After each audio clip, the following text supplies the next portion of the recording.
Welcome to Java Forum. Now I am going to show you how to open the applications using run command box in Oracle Linux 8 operating system. So run command box is similar to the run command in Windows machine.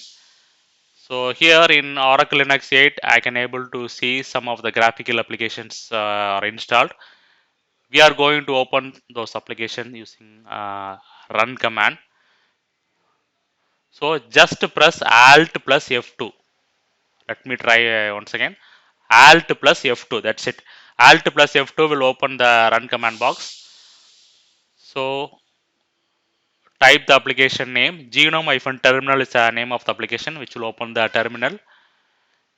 Next I am typing genome-calculator. It will open the calculator.